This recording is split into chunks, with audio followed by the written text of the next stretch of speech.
Hello बच्चों, स्वागत है हमारे चैनल पर। बच्चों, आपके लिए हम आज लाए हैं हिंदी सुमन।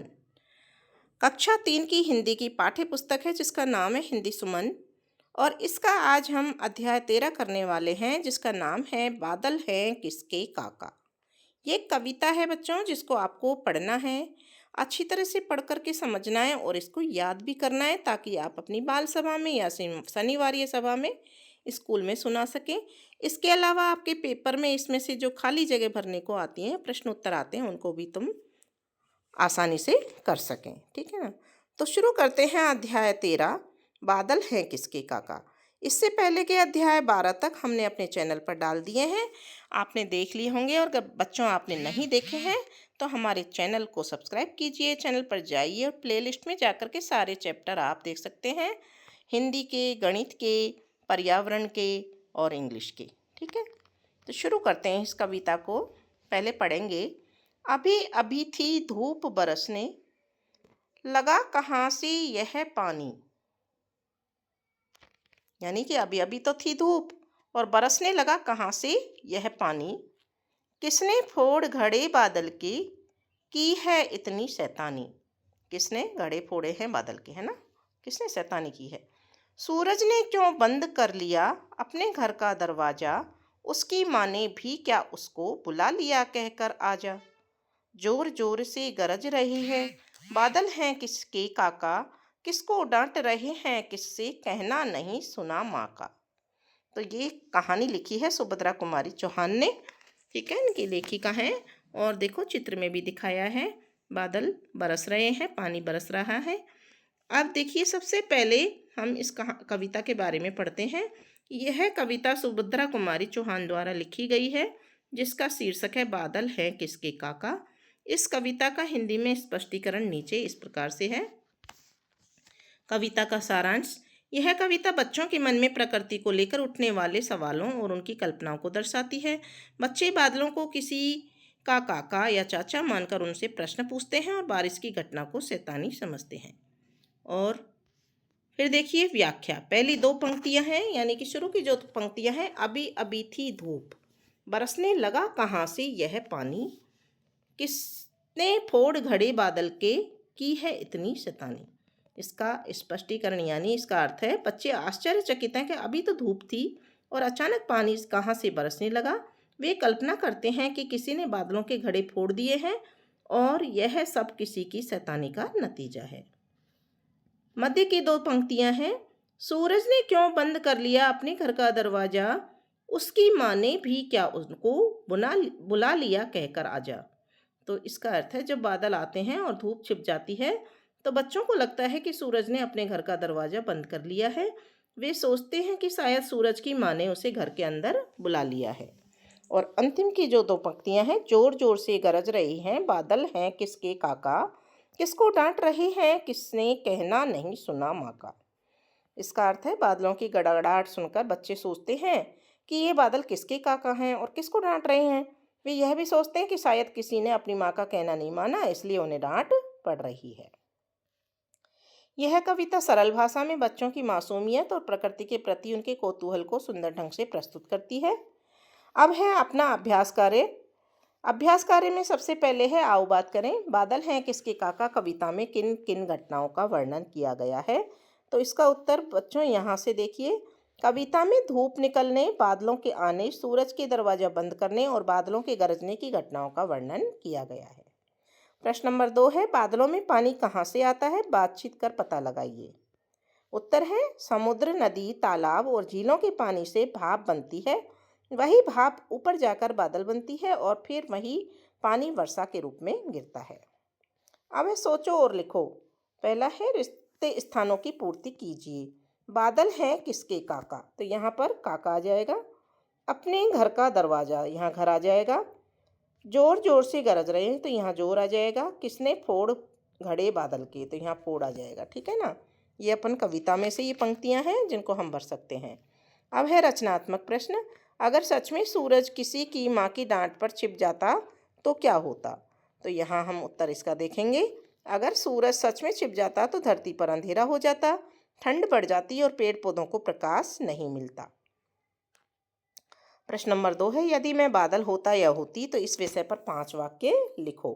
ठीक है, यदि मैं बादल होता तो आसमान में उड़ता, मैं धरती पर बारिश बरसाता, बच्चों को ठंडी हवा से खुश करता, किसानों की फसल को सींचता और मैं हर जगह हरियाली फैला देता। फिर है रचनात्मक प्रश्न। तीसरा, बादल का चित्र बनाकर रंग भरिए। यदि बादल बोलते तो आप उनसे क्या क्या प्रश्न करते, लिखिए। तो यहाँ देखिए हमने बादल का चित्र बनाया है।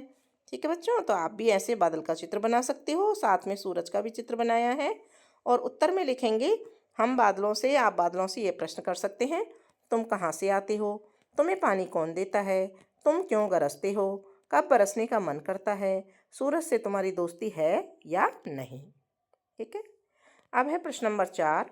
निम्नलिखित पंक्तियों में रिक्त स्थानों पर अपने दोस्तों के नाम भरकर वाक्यों को पूरा कर कविता को आगे बढ़ाइए। आओ आओ खेले खेल, सब मिलकर बन जाएं रेल, अरुण बना इंजल मतवाला, वरुण है डिब्बा पीछे वाला, बीच में रिया सोनू भी है, हंसते गाते खुश सभी हैं। तो हमने ये नाम भर दिए बच्चों के, आप अपने दोस्तों के नाम इसकी जगह पर लिख सकते हैं। प्रश्न नंबर 5 है, पाठ की कविता में आए पात्र बरसात पर आपस में क्या क्या बातें करते करेंगे, संवाद कीजिए और लिखिए। तो ये संवाद करके और फिर लिखें कि ये जो पात्र हैं वो आपस में क्या क्या बात करेंगे। बादल और सूरज ये दोनों दे रखे हैं। तो यहाँ हम देखते हैं, छात्रों को बादल और सूरज के बीच बरसात पर विषय पर संवाद बनाना है। तो बादल कहता है, देखो सूरज मैं आ गया हूँ, अब मैं धरती को गीला करूँगा। सूरज कहता है, हाँ बादल तुम छा जाओ, तुम्हारे बिना तो सब कुछ सूख गया था। बादल कहता है, मैं खूब बरसूंगा और सबको खुश कर दूंगा। तो सूरज कहता है, और जब तुम चले जाओगे तो मैं फिर से चमकूंगा और हरियाली लाऊंगा। ठीक है, तो ये दोनों पृथ्वी की खुशहाली की बात कर रहे हैं। इसके बाद में देखिए जो हमारा प्रश्न है भाषा की बात, नीचे दिए गए शब्दों को वर्ग पहेली में ढूंढकर गोला लगाइए। तो यहाँ शब्द दे रखे हैं, कीचड़, गोली, वर्षा, पेड़, फल, बाढ़ और तना। तो यहाँ पर ढूंढना है और ढूंढ करके हमको गोला लगाना है। ठीक है, तो आप भी इनको ढूंढ सकते हो। और हमने यहाँ ढूंढकर अगर आपको नहीं पाए हैं तो हमने यहाँ सब पर गोला लगा दिया है, जैसे फल, कीचड़, पेड़, वर्षा, बाढ़, गीली और तना। इसके बाद में है प्रश्न, नीचे दिए गए शब्दों से तुकबंदी का वाले शब्दों को मिलाइए, जैसे पेड़, भीड़। तो यहाँ पर दे रखे हैं तुकबंदी कैसे मिलाएंगे, चलते, रहते, छाया, काया, सूख, भूख, झट, पट, रस्सी, लस्सी। ठीक है, किसी काम को करने से मना करने के लिए नहीं का उपयोग किया जाता है। नीचे दिए गए वाक्यों में सही जगह पर नहीं लगाकर फिर से लिखिए। यह इतना मज़ेदार है। तो यहाँ पर इसका वाक्य बनाएं, यह इतना मज़ेदार नहीं है। उधर जाना चाहिए, तो नहीं का प्रयोग करेंगे, उधर नहीं जाना चाहिए, तो यहाँ नहीं आ जाएगा। ठीक है, आज मैं क्रिकेट खेलूँगा, मैं आज क्रिकेट नहीं खेलूँगा। यह झूला तेज चलता है, यह झूला तेज नहीं चलता है। मैंने खिलौना खरीदा, मैंने खिलौना नहीं खरीदा। ठीक है, अब है प्रश्न नंबर 4। एक जैसे अर्थ वाले शब्द लिखिए। पेड़ का जैसे समान अर्थ वाला शब्द है वृक्ष, पेड़ भी कहते हैं और वृक्ष भी कहते हैं। सूरज को सूर्य कहते हैं, वर्षा को बारिश कहते हैं, नदी को सरिता कहते हैं। तो ये हमने शब्द लिख दिए हैं। अब है उल्टे अर्थ वाले शब्द लिखिए। ऊपर का उल्टा क्या होगा, नीचे, यानी कि विलोम शब्द क्या होगा, नीचे। तो यहाँ हमने नीचे लिख दिया है। ठीक है, इसके बाद में देखिए बच्चों, मीठी, मीठी का विलोम शब्द या उल्टा शब्द क्या होगा, कड़वी। ठीक है, धूप का छांव और आना का जाना। अब प्रश्न नंबर 6 है, कविता में आए निम्नलिखित शब्दों का अपनी बातचीत में प्रयोग करो। ठीक है ना, धूप, काका, घर और बरसात। तो जैसे आज धूप बहुत तेज है, ये हो गया। ठीक है, वाक्यों में प्रयोग, तो ऐसे हमको वाक्यों में प्रयोग करना है। काका का, काका मेरे काका जी कल हमारे घर आएंगे। घर का, यह हमारा नया घर है। बरसात का, बरसात के मौसम में हर जगह हरियाली छा जाती है। तो ये सारे प्रयोग यहाँ पर हो गए हैं। अब देखिए आगे, अपने दोस्तों के साथ मिलकर विद्यालय के पुस्तकालय में वर्षा से संबंधित कहानी कविता ढूंढकर पढ़िए और उसे कक्षा में सुनाइए। तो यहाँ पर देखिए, मैंने अपने दोस्तों के साथ मिलकर विद्यालय के पुस्तकालय में बारिश आई नाम की कविता पढ़ी। इस कविता में बताया गया है कि कैसे बादल गरजते हैं, बिजली चमकती है और फिर ठंडी ठंडी बारिश होने लगती है। बच्चे बारिश में कूदते खेलते हैं, बहुत खुश होते हैं। हमने यह कविता कक्षा में सबको सुनाई और सभी को बहुत अच्छी लगी। और कविता है बारिश आई। ठीक है।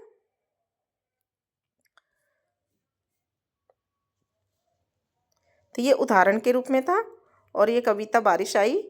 कविता में बताया गया है कि बादल गरजते हैं, बिजली चमकती है, छम छम करके बारिश होती है, पानी छतों के ऊपर गिरता है और बच्चे झोली भरकर नाचते हैं, ताल तलैया भर जाते हैं, धरती हरियाली सी हंसती है, मेंढक टट टट गाते हैं और बारिश खुशियों की रीत लाती है। अगला प्रश्न है, पेड़ पक्षियों का घर होता है। आपके घर या विद्यालय के पास वाले पेड़ों पर कौन कौन से पक्षी आते हैं, इस तालिका में लिखिए। तो यहाँ देखिए, आम का पेड़ हमने भरा है। हमारे घर के आसपास में आम का पेड़ है, इस पर आते हैं तोता। तोता हरे रंग का होता है और उसे आम बहुत पसंद है। नीम का पेड़, इस पर मैना आती है। मैना बहुत मीठा बोलती है और सुबह गाना गाती है। पीपल का पेड़, इस पर कौवा आता है। कौवा बहुत बुद्धिमान पक्षी है और काँव काँव की आवाज़ करता है। अमरूद का पेड़ भी है, तो वहाँ गौरैया आती है। गौरैया छोटी और चंचल चिड़िया होती है जो पेड़ की डाली पर बैठती है। बरगद का पेड़, इस पर कबूतर आते हैं। कबूतर सफ़ेद रंग का होता है, कबूतरी रंग के भी होते हैं और शांति का प्रतीक माना जाता है। ठीक है। पढ़ने के लिए, अगर पेड़ भी चलते होते कितने मज़े हमारे होते, बांध तने में उनके रस्सी, चाहे जहाँ कहीं ले जाते, जहाँ कहाँ भी धूप सताती, उनके नीचे झट सुस्ताते, जहीं जहाँ कहीं वर्षा हो जाती, उनके नीचे हम छिप जाते, भूख सताती अगर अचानक, तोड़ मधुर फल उनके खाते, आती कीचड़ बाढ़ कहीं तो झट उनके ऊपर चढ़ जाते, अगर पेड़ भी चलते होते कितने मज़े हमारे होते। तो ये दिव्य क्रमेश ने लिखी है ये कविता पेड़ के बारे में। तो ये कविता थी आपकी और इसी के साथ में बच्चों आपका ये चैप्टर भी कंप्लीट हो जाता है, ये अध्याय भी कंप्लीट हो जाता है। तो आपने कविता पढ़ ली होगी और ये नीचे जो की दी हुई है कविता, अगर पेड़ भी चलते होते, ये भी आपको याद करनी है। और आपको याद हुई है या नहीं, ये हमें कमेंट बॉक्स में लिख करके ज़रूर बताना। तो बच्चों प्लीज़ पहले चैनल को सब्सक्राइब कर लीजिए सारे विषय के सारे चैप्टर को देखने के लिए और आगे के चैप्टर देखने के लिए। वीडियो को लाइक करना और कमेंट लिखना ना भूलना, प्यारा सा कमेंट एक ज़रूर लिखना।